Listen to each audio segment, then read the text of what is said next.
Voilà, nous entrons dans la troisième étape de notre parcours. Nous sommes au milieu. Alors, c'est peut-être pour certains le moment où il y a la tentation du relâchement, de se décourager, ou la tentation de penser que vous n'êtes pas à votre place. Peut-être l'impression que les autres sont bien, alors que vous n'êtes pas encore. Alors, ce qui est important dans ce cas-là, d'une part, c'est de vous ressaisir, et d'autre part, de vous remettre dans la confiance au Seigneur. Confiance qu'il veut vous faire vivre jusqu'au bout le chemin pour lequel vous êtes engagé. Alors, ce à quoi vous vous préparez pour ce parcours, c'est-à-dire remettre votre vie, ça a du poids. Il s'agit donc effectivement d'offrir votre vie, de vous remettre dans les mains de Dieu. Eh bien, concrètement, ça passera par un événement assez simple qu'on appelle l'effusion de l'Esprit Saint, ou le baptême de l'Esprit, le baptême dans l'Esprit, qui ne remplace pas le baptême, ni le sacrement du baptême, ni celui de la confirmation. Mais l'essentiel de cet événement, de cette démarche, en fait, consiste dans un acte d'offrande, un acte d'abandon, qui a valeur d'engagement auprès du Seigneur. Et donc c'est une démarche qui est d'abord intérieure, mais on vous demandera de formuler par écrit cet engagement, et j'y reviendrai à la fin du topo. En tout cas, c'est davantage à une attitude fondamentale et durable que vous êtes appelé à vivre. En fait, être disponible à l'Esprit Saint, c'est ce à quoi tout chrétien est appelé à rester. Et l'engagement que vous ferez, l'acte d'offrande que vous ferez, il sera là comme pour fortifier, pour raviver, ou peut-être réveiller cette disponibilité appelée à être constante. Et c'est pour cette raison qu'on peut revivre plusieurs fois cette expérience de l'Esprit Saint, en renouvelant l'offrande de votre personne.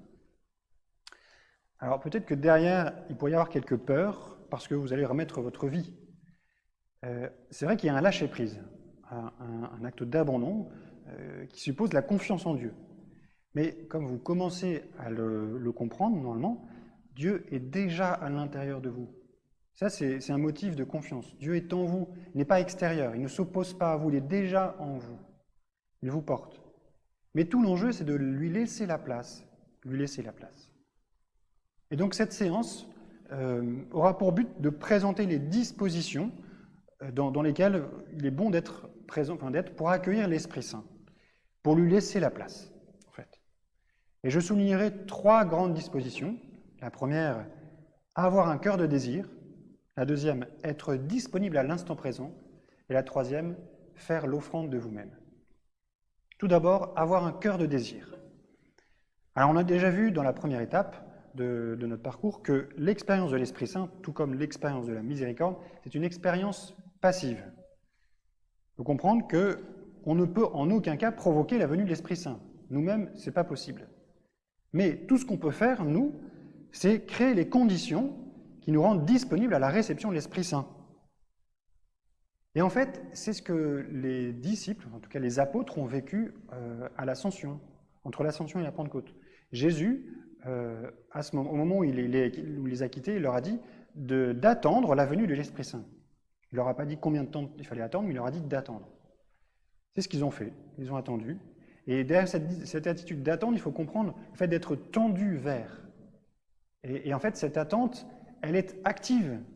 Pour les disciples, elle était activée par la prière. Et ça, on le voit bien quand on lit les Actes des Apôtres. Tous d'un même cœur étaient assidus à la prière, avec quelques femmes, dont Marie, mère de Jésus, et avec ses frères. Donc une attente active, activée par la prière, mais surtout par le désir de recevoir l'Esprit Saint. Et c'est là où je veux en venir, pour mettre vraiment en évidence cette première attitude propre à l'accueil de l'Esprit Saint, qui est d'avoir un cœur de désir. Ça, on en avait déjà parlé normalement dans la présentation du parcours, mais je vais y revenir. Vous voyez que le désir, il est complémentaire de l'attente. J'attends l'Esprit Saint en sachant que je ne peux pas provoquer sa venue, mais je me rends disponible à cette attente en laissant monter en moi ce désir. Alors, je vais faire un petit développement sur la question du désir, en fait, qui est pour moi essentielle, et en soulignant 2 points. Tout d'abord, nous sommes habités par des désirs, mais il s'agit de les ordonner. Et ensuite, je parlerai de la question du désir lié au manque. Alors, premièrement, les désirs nous habitent, mais nous avons à les ordonner.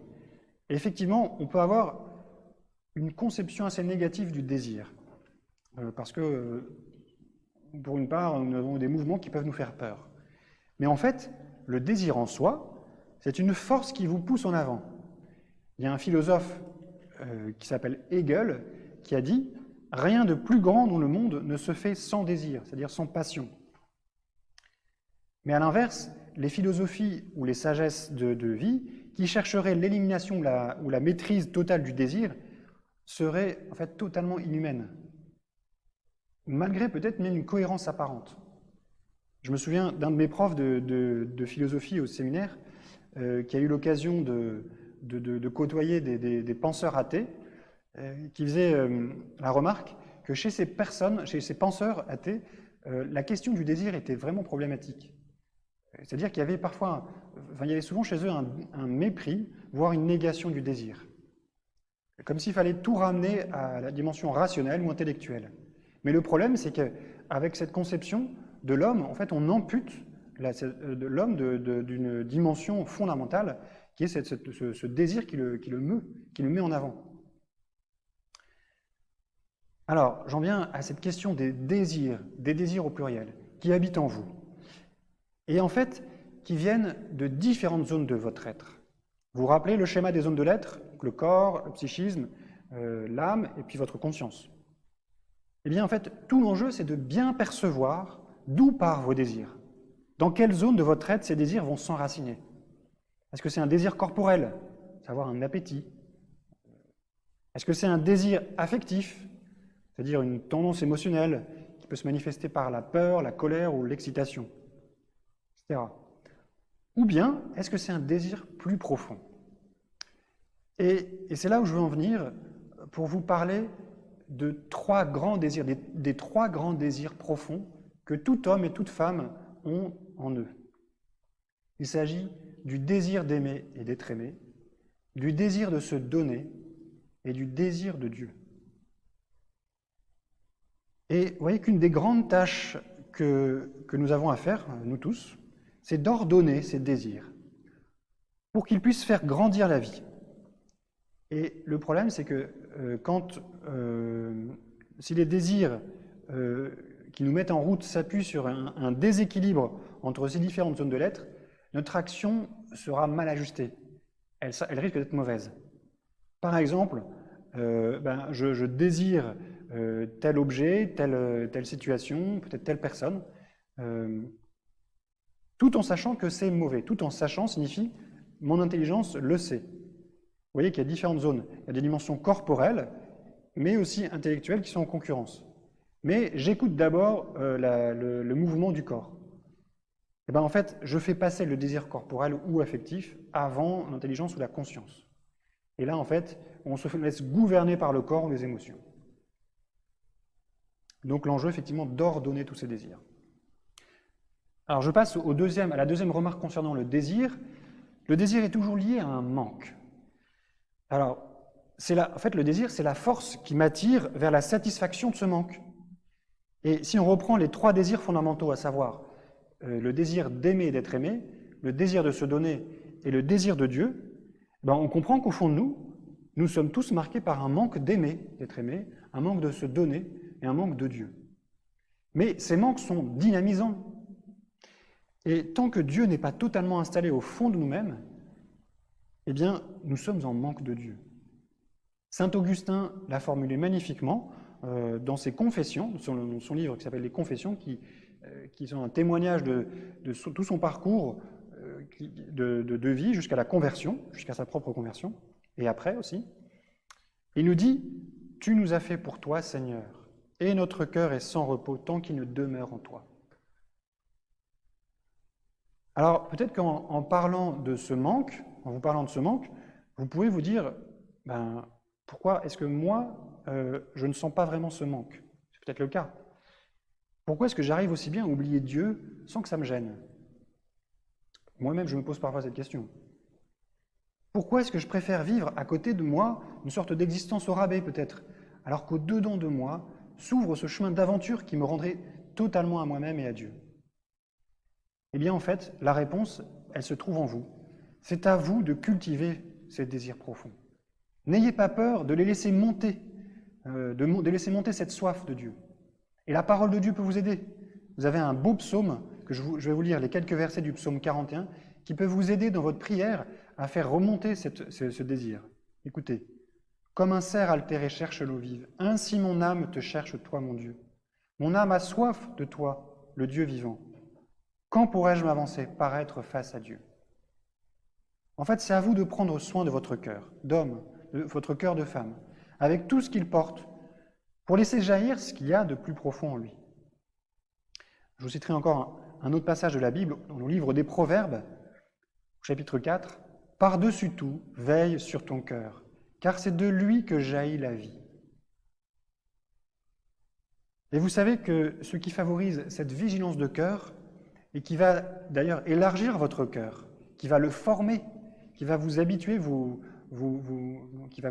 former à recevoir des grandes choses, eh bien ce sont en particulier les temps de silence, les retraites, en gros toutes les expériences de désert, qui font monter l'attente intérieure de quelque chose de plus grand que vous. Et peut-être que le confinement, ce temps de confinement qu'on vient de vivre, vous a peut-être donné cette grâce du désert. Qui sait ?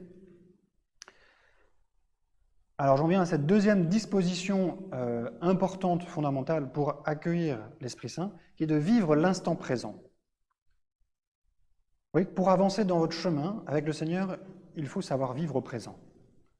Résister en particulier à la tentation de vivre dans le futur ou le passé, alors que Dieu n'agit ni dans le passé qui n'existe plus, ni dans le futur qui n'existe pas encore.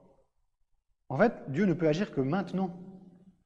Et être disponible pour accueillir l'Esprit Saint demande à vivre l'instant présent avec une immense intensité. Et ça suppose en particulier de remettre vos projets. Et un obstacle particulièrement important à la disponibilité à l'Esprit Saint, ce sont toutes les idées qu'on peut se faire de notre avenir. Dans le sens où, en fait, ce sera difficile de laisser la place à l'Esprit Saint si vous avez déjà tout ficelé, tout organisé, tout contrôlé. Alors ici, je ne fais pas de procès aux personnes de tempérament structuré qui ont des talents d'organisateurs.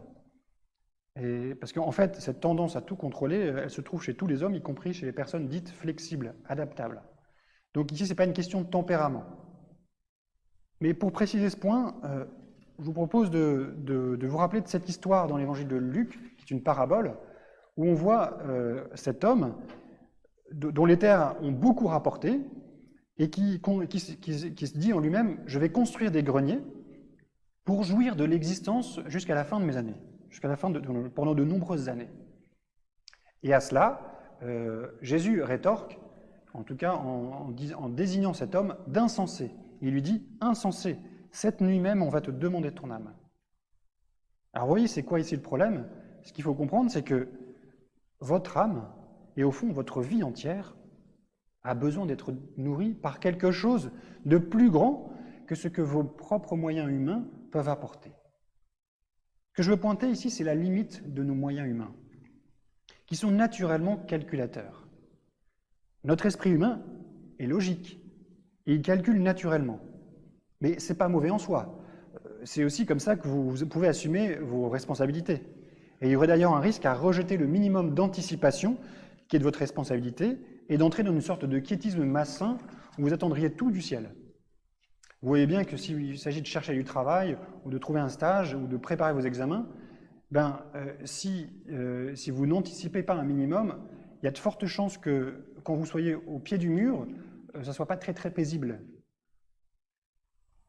Donc en fait, remettre vos projets, c'est reconnaître la supériorité de ce qui vient de Dieu, l'Esprit Saint, sa parole, et donc de cette supériorité dans la capacité à nourrir votre âme par rapport à une recherche de bien-être, une recherche de confort ou de sécurité. L'enjeu, c'est vraiment d'apprendre à tout remettre sous le regard de Dieu, quitte à être prêt à ce que Dieu vienne remettre en cause l'idée que vous vous êtes fait de votre vie. Et en fait, si vous n'arrivez pas à le faire, l'Esprit Saint aura du mal à faire de la place, vous aurez du mal à laisser la place à l'Esprit Saint en vous. Et en fait, c'est sûrement mieux comme ça, parce que vivre avec l'Esprit Saint, c'est une aventure. Et l'aventure, c'est sûr que ce n'est pas forcément sécurisant. Mais il y a quelque chose d'extrêmement enthousiasmant, et ça, c'est la vie avec Dieu. C'est une vie qui s'ouvre sans être complètement ficelée. C'est une vie de liberté, mais pour aimer. Et la vie est devant vous en abondance. Alors j'en viens à ma dernière partie, voilà, qui s'intitule « Faire l'offrande de vous-même », voilà, qui est cette dernière attitude pour laquelle voilà, je vais prendre plus le temps de développer. Et en fait, je vais vous demander de lâcher tout ce qui peut vous empêcher de recevoir l'Esprit Saint. Vous voyez qu'en écoutant les topos, on pourrait être tenté de rester à un niveau intellectuel, en se disant, en fait, c'est intéressant, j'apprends des choses sur l'Esprit Saint, sur une disponibilité à être l'Esprit Saint, ok. Mais si vous restez à un intellectuel, au niveau intellectuel sans vous engager, vous manquez le pas à faire. Parce que, en fait, c'est votre cœur qui a besoin d'être guéri.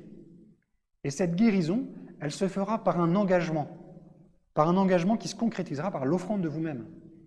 Et en fait, on a l'exemple du Christ lui-même, et après de tous les saints, qui ont passé leur vie, bien sûr, à entendre des choses, aussi à enseigner, mais ils ont donné leur vie, ils se sont engagés, ils ont donné leur vie. On ne vous demande pas de mourir martyr dès maintenant, mais d'avoir cette disponibilité en offrant votre cœur, en offrant votre vie. Donc vraiment, laissez-vous toucher par l'Esprit Saint, et pour cela, ne permettez pas qu'aucun obstacle ne résiste. Alors j'évoquerai 4 points, un peu comme 4 points cardinaux qui peuvent vous orienter dans la voie du don radical de vous-même. Alors tout d'abord, le premier point, ce sera un point qui concerne l'image que vous avez de vous-même. Ensuite, j'aborderai ce que vous imaginez votre avenir, de votre vocation. Et dans les 2 derniers points, j'aborderai ce qui concerne vos qualités et vos faiblesses, d'une part, et d'autre part, ce qui est d'ordre du péché et des belles choses que vous avez pu faire. Alors, premier point, ce qui concerne l'image que vous avez de vous-même. Remettre cette image que vous avez de vous-même. Vous voyez qu'on a peut-être en nous, vous avez peut-être en vous, de manière peut-être encore constante, ce petit film que vous faites sur ce que vous êtes. Et vous avez peut-être encore, de manière un peu marquée, l'image de ce personnage que vous rêverez d'être, avec des caractéristiques physiques, psychologiques, intellectuelles, parfaites, idéales. Ça, c'est pour vous. Et du coup, peut-être que la question de l'épanouissement personnel, le bien-être, prend une place un peu démesurée, enfin, devient une préoccupation essentielle. Et là, en fait, il y a un critère qui peut vous aider à voir que vous êtes attaché à cette image rêvée de vous-même, c'est à la manière dont vous réagissez quand on vous fait une remarque justement concernant cette image rêvée. Et quand vous mettez à souffrir de la moindre remarque qui porterait atteinte à votre image rêvée, vous pouvez vous dire que vous êtes peut-être quand même attaché à cette image. Eh bien, dans ce cas-là, renoncez à cette image. Alors, remettez totalement cette image de vous-même, cette image rêvée de votre personne. Et en fait, dites à Dieu, avec une vraie sincérité, ce que Charles de Foucault a pu dire dans sa prière, « Je m'abandonne à toi, fais de moi ce qui te plaira. Quoi que tu fasses, je te remercie, je suis prêt à tout, j'accepte tout. » Et acceptez vraiment d'emblée que cette remise que vous faites de vous-même à Dieu soit totale, définitive et irréversible. Voilà. Alors j'en viens au deuxième point, concernant cette offrande de vous-même, à propos de l'image, à propos de ce que vous pouvez imaginer de votre avenir, et en particulier de votre vocation. En fait, être disponible à l'Esprit Saint, c'est arrêter d'alimenter le film où vous voyez jouer tel ou tel rôle dans votre famille, dans vos études, dans votre travail, dans votre paroisse, dans la société. C'est être prêt à laisser le Seigneur écrire lui-même le fil de votre vie, et pas simplement les quelques cases vides que vous lui laisserez. En fait, c'est accepter qu'en moi, Dieu devienne maître à bord. Alors je vais dire un mot sur la vocation au sens large, parce que vous pouvez peut-être vous dire, ok, il s'agit de remettre sa vocation, mais ça suppose vous pouvez vous dire que ça suppose justement de savoir quelle est votre vocation. Et alors que vous êtes à un moment donné où vous vous posez cette question de la vocation, vous ne savez pas encore comment vous allez vous engager. Et ça, c'est normal. Mais ce que je voudrais vous dire, c'est que remettre ce que vous allez faire de votre vie, votre vocation, c'est d'abord reconnaître que votre potentielle vocation n'est pas votre projet. Et donc, ça ne vous empêche pas de prendre les moyens de discerner votre vocation. Ce n'est pas incompatible. Ce n'est pas mettre la main sur votre vie que de prendre les moyens de discerner. Parce que de la même manière que vous prenez les moyens pour vous rendre disponible à l'Esprit Saint qui est au-dessus de vous, qui ne vient pas de vous, à travers ce parcours, eh bien, de la même manière, il est bon de prendre les moyens pour discerner un appel qui n'est pas votre projet et qui ne s'invente pas, mais qui se reçoit. Mais en tout cas, quand on est, même quand on est engagé dans un chemin de réponse à une vocation, que ce soit par exemple au séminaire ou au noviciat ou dans un parcours de préparation au mariage, on est appelé à se déposséder de sa vocation. Moi, dans mon parcours au séminaire, tous les ans, j'ai été invité à choisir de continuer. C'est pas un tapis roulant en fait. C'est pas tous les ans. C'est pas automatique. Le passage à l'année suivante n'est pas automatique, et heureusement. En fait, moi-même, j'ai pu arriver peut-être avec cette attitude où je dis c'est ma vocation, même si j'avais envie de discerner ma vocation. Mais progressivement et peu à peu, petit à petit, on est appelé à se dessaisir de la vocation pour la recevoir en fait en retour de manière nouvelle et vraie. Et ça, c'est vrai pour chacun de vous. Abandonnez vos choix de vie dans les mains de Dieu, c'est pour les recevoir de manière nouvelle et plus vraie. Alors, avec les deux premiers points, donc l'image de vous-même et votre vocation, on était un peu aux racines les plus profondes de votre être. Les deux autres points cardinaux touchent davantage à votre manière d'agir et votre rapport au monde. Donc, j'en viens à la question des qualités et des faiblesses. Vous êtes fait avec votre lot de qualités et de faiblesses. Le Seigneur vous a fait comme ça. Et pourtant, vous constatez bien souvent que tel talent peut prendre une place démesurée dans votre esprit, ou telle faiblesse devient tout d'un coup envahissante. En fait, ça vient de votre attachement à vos qualités et aussi à vos faiblesses. Alors tout d'abord, pour évaluer de quelle manière vous êtes attaché à vos qualités, eh bien, laissez résonner cette parole de saint Paul dans la première épître aux Corinthiens. « Qu'as-tu que tu n'aies reçu ? Qu'as-tu que tu n'aies reçu ?» Nos qualités sont d'abord des dons de Dieu qui sont des motifs d'action de grâce. Et ce sont des dons qu'il s'agit de faire fructifier sans y attacher, effectivement, sans s'y attacher. Et c'est là, en fait, où il faut avoir l'attitude de ces deux premiers serviteurs dans la parabole des talents, qui, après avoir fait fructifier leurs talents, en fait, sont tout prêts à les restituer à leur maître. Ça, on le voit dans l'évangile de Matthieu au chapitre 25. Alors, les talents, donc vous voyez bien ce que c'est, donc c'est talent musicien, donc disons extérieur, mais c'est aussi des talents plus intérieurs à votre personnalité, à votre personne, à savoir la santé ou votre intelligence. Eh bien, donc, par exemple, si vous êtes en bonne santé, est-ce que vous acceptez que Dieu, pour une raison qui lui est propre, vous retire la santé? Et si Dieu vous a donné l'intelligence, à tous, est-ce que vous êtes prêts à la lui remettre? Ça va jusque-là, en fait. Eh bien, en fait, c'est tout aussi vrai, en tout cas, c'est tout aussi vrai inversement pour vos faiblesses. On est capable de s'attacher à nos faiblesses.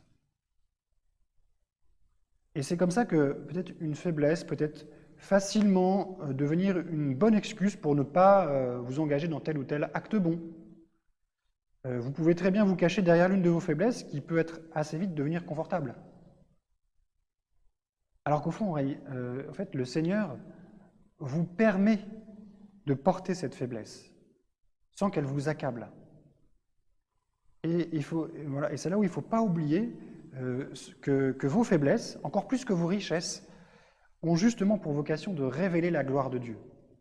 Alors, vous pouvez réentendre cette parole de saint Paul dans la deuxième épître aux Corinthiens. « Ma puissance donne toute sa mesure dans ta faiblesse. » Et donc la question à se poser, c'est est-ce que j'accepte que ma faiblesse soit au service de l'œuvre de Dieu?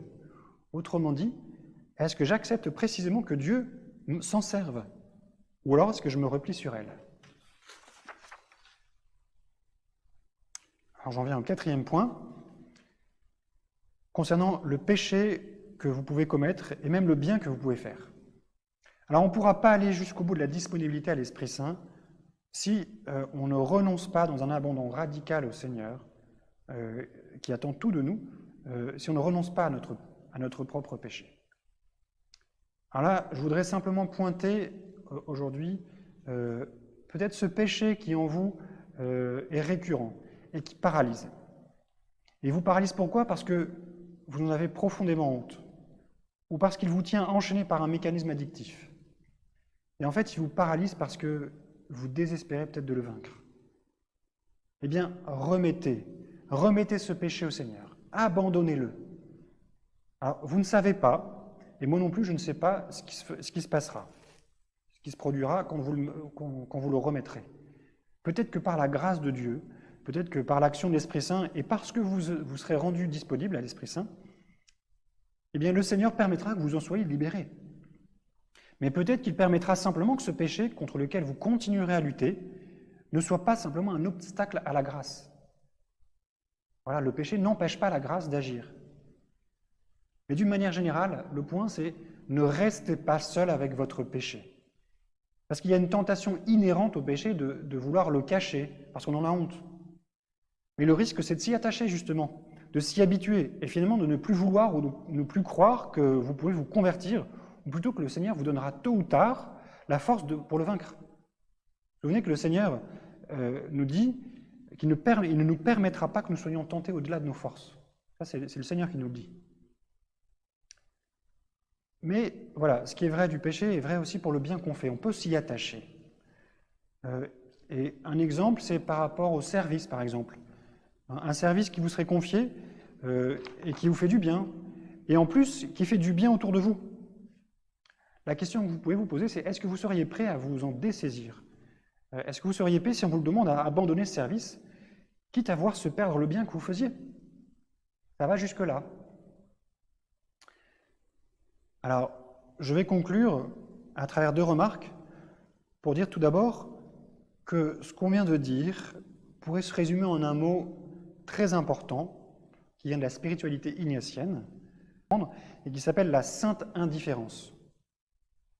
Alors, le mot ici, indifférence, n'a pas la connotation péjorative qu'on a l'habitude de donner, qui serait une fermeture à tout ce qui peut nous arriver de l'extérieur. En fait, au contraire, la sainte indifférence, c'est une ouverture maximale. C'est cette disposition qui permet de dire au Seigneur, « Seigneur, je te fais confiance en tout. Voilà, je te donne tout. Et je te fais confiance parce que tu veux mon bien. » Voilà, c'est tout ce qui m'est propre, tout ce qui m'est confié, tout le créé avec lequel je suis en relation, je te le remets, Seigneur, pour ta gloire, et je crois que tu veux mon bien. Voilà, peut-être que l'acte de confiance de Charles de Foucauld peut vous aider à demander cette confiance radicale. Alors vous avez cette prière dans le livret, mais je voudrais, donc dans une deuxième remarque, vous inviter au cours de cette semaine à vous laisser accompagner, à vous laisser prendre par la main par la Vierge Marie. Et pour ça, je vous propose la prière de consécration à Marie de Saint Louis-Marie de Grignon-Montfort. Elle est aussi dans votre livret, à la fin du livret. Et en fait, c'est déjà un acte d'abandon, un véritable acte d'abandon. Alors, si vous connaissez déjà cette prière, eh bien, c'est l'occasion de la prier comme un exercice d'offrande. Exercez-vous à vous offrir avec cette prière d'offrande qui est la consécration à Marie. Vous voyez que dans cette consécration, il s'agit d'offrir, de livrer et de consacrer votre corps et votre âme, vos biens intérieurs et extérieurs, et la valeur même de vos bonnes actions passées, présentes et futures. Eh bien, en pensant au corps et à votre âme, vous pouvez penser à votre vocation et à l'image que vous avez de vous-même. Et en priant, en remettant avec les mots de Marie vos biens intérieurs et extérieurs, vous pouvez penser à vos richesses, vos qualités, vos faiblesses, votre propre péché, mais aussi le bien que vous pouvez faire. Voilà, j'en viens à la présentation de l'exercice de la semaine, qui est la préparation de l'acte d'abandon à l'Esprit Saint. Alors, donc, en introduction, je vous ai parlé de cet événement qui arrivera à la fin de ce parcours, qui est donc cette offrande de votre vie, qui est un acte intérieur. Mais pour rendre concret cet acte, vous êtes invité à le formuler par écrit. Et ensuite, donc vous verrez, mais j'en reparlerai en temps et en heure, à ce moment-là, vous pourrez formuler cette prière, et d'autres personnes autour de vous vous soutiendront par la prière des frères. Mais l'acte essentiel qui est propre à cet événement, c'est votre offrande, l'offrande de vous-même. Et donc pour formuler cette offrande de vous-même, vous avez quelques critères, quelques remarques, et donc vous pouvez vous inspirer de la prière de Charles de Foucault. Je rappelle que cet acte d'abandon est une prière personnelle qui est pour vous-même. Elle ne doit pas être détaillée. Ce n'est pas une liste d'intentions comme une liste de courses que vous demanderez au Seigneur. C'est d'abord un chèque en blanc que vous offrez au Seigneur. Et alors, vous avez dans le livret normalement une précision qui dit « Je viendrai avec cette prière lors de la prochaine rencontre du parcours ». Alors non, ne tenez pas compte de cette remarque. En fait, c'est à la fin du parcours que vous viendrez avec cette prière. Donc, concrètement, vous avez 2 semaines au moins pour préparer cette prière d'acte d'abandon. Alors donc cet exercice, c'est l'exercice spécifique de la semaine, mais ça ne remplace pas la méditation des textes qui continue d'être proposée sur le livret. Et donc voilà, je vous encourage vraiment à régulièrement, chaque jour, à méditer un texte. Que ce soit le même ou d'autres, à chaque jour, c'est pas grave. Mais prenez ce temps avec le Seigneur pour continuer de vous exercer à rentrer dans votre cœur. Eh bien, que la Vierge Marie vous accompagne sur ce chemin. Je prie pour vous. Bonne semaine. À bientôt.